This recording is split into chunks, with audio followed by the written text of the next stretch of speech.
Hello दोस्तों, मेरा नाम चंद्रशेखर है और आज के वीडियो में हम बात करने वाले हैं यूक्रेन की।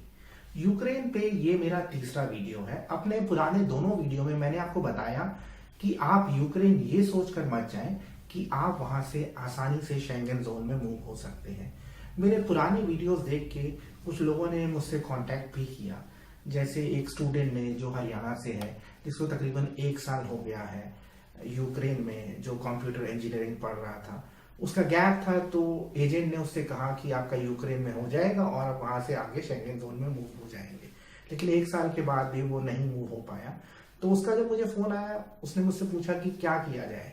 मैंने कहा देखिए, आपको लीगल तरीके से ही आगे बढ़ना है और ये जो एजेंट आपसे कहते हैं डोंकी लगवा देंगे, इसमें आपके जान का भी खतरा है और अगर आपको यूक्रेन पुलिस पकड़ लेती है तो कई लंबे समय तक आपको जेल में रहना पड़ सकता है, तो आप ऐसा मत करिए। इसके अलावा एक और मेरे पास फोन आया जहां पे एक स्टूडेंट ने मुझे बताया कि उसने 12th पास की थी, एजेंट ने उससे 6 लाख रुपए लिए हैं यूक्रेन के स्टडी वीजा के, और वो भी इस इंतजार में है कि वो आगे यूक्रेन से शेंगन जोन में मूव हो सके। एजेंट अब उससे कह रहा है कि $4000 लगेंगे और उसने मुझे बताया कि उसकी फैमिली का कहना है कि डोंकी लगवाने का कोई फायदा नहीं है, आप वापस आ जाइए। और उसने मुझे ये भी बताया कि उसे यूक्रेन में काफी महीने हो गए, उसे काम भी नहीं मिल रहा है। तो मैं आपको रिक्वेस्ट करूंगा कि आप थोड़ी सी रिसर्च कर लीजिए। इस वीडियो का पर्पस है आपको ये बताना कि अगर आप यूक्रेन में ऑलरेडी हैं तो आप शेंगन वीजा के लिए कैसे अप्लाई कर सकते हैं या किसी शेंगन कंट्री में कैसे जा सकते हैं, टूरिज्म के लिए, वर्क के लिए या स्टडी के लिए। तो मैं आपसे रिक्वेस्ट करूंगा कि आप इस वीडियो को लास्ट तक देखना, क्योंकि मैं आपको डॉक्यूमेंट्स भी बताने वाला हूं जो आपको चाहिए अगर आप ऑलरेडी यूक्रेन में हैं शेंगन वीजा अप्लाई करने के लिए या शेंगन कंट्री के वर्क परमिट के लिए या शेंगन कंट्री के स्टडी परमिट के लिए। इससे पहले कि हम आगे बढ़े, मैं आपसे रिक्वेस्ट करूंगा कि आप हमारे यूट्यूब चैनल को सब्सक्राइब कर लें। अब देखिए, यूक्रेन जो है वो बहुत ही खूबसूरत देश है, टूरिज्म के लिए बहुत अच्छा है। मैं खुद एक बार यूक्रेन जा चुका हूँ। घूमने के लिए बहुत अच्छी अच्छी जगह हैं, बीचेस हैं, पहाड़ हैं, सुंदर लड़कियां हैं, वाइन है। तो यूक्रेन आप जरूर जाएं घूमने के लिए। अगर आप पढ़ने के लिए जाना चाहते हैं, मेडिकल यूनिवर्सिटीज बहुत अच्छी हैं, मेडिकल कॉलेजेस अच्छे हैं, इंजीनियरिंग के लिए अच्छा है।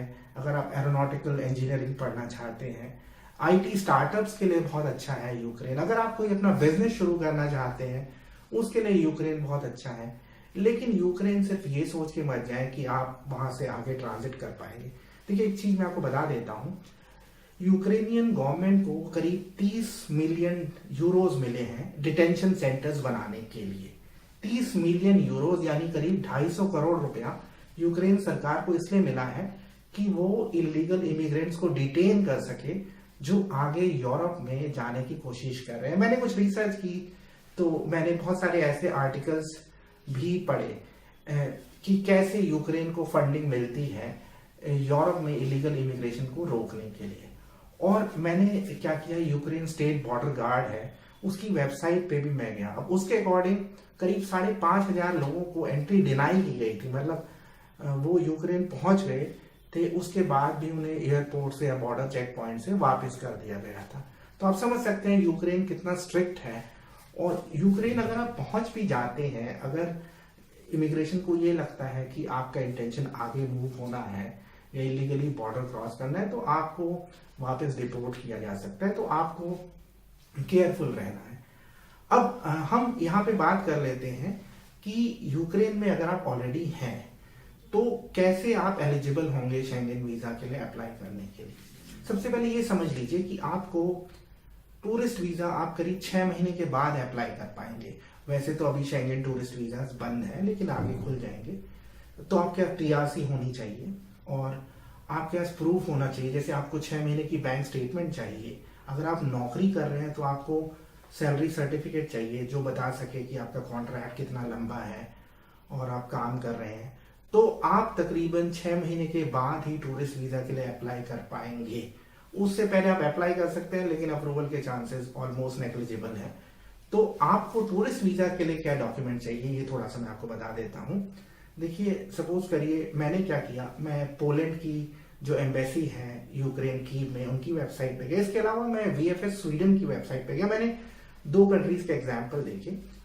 और जैसे अगर आप पोलैंड का टूरिस्ट वीजा अप्लाई करते हैं तो आपको क्या डॉक्यूमेंट चाहिए। सबसे पहले अगर आप यूक्रेनियन सिटीजन नहीं है, आप, मैं ये मान रहा हूँ कि आप हिंदुस्तानी हैं या पाकिस्तानी है, नेपाली हैं या बांग्लादेशी हैं, आप नॉन यूक्रेनियन हैं, तो आपको जो डॉक्यूमेंट्स चाहिए, आपको अपनी 6 महीने की बैंक स्टेटमेंट चाहिए। उसके अलावा आपको अपना जॉब कॉन्ट्रैक्ट चाहिए, एम्प्लॉयर से छुट्टी अप्रूवल की मतलब उसके सपोर्टिंग लेटर चाहिए। उसके अलावा आपको देखिए ट्रैवल प्लान चाहिए। अब जैसे पोलैंड की जो एम्बेसी है उसकी वेबसाइट में लिखा हुआ है, सपोज करिए आपने होटल बुकिंग की है और होटल बुकिंग आपने 6 दिन की है और जो टोटल चार्जेस हैं 100 यूरोज हैं मतलब, या 200 यूरोज हैं, तो आपको 50% पे किया होना चाहिए। इसके अलावा ट्रैवल प्लान होना चाहिए। ऐसे ही स्वीडन में भी यही रिक्वायरमेंट है, ऑलमोस्ट सिमिलर।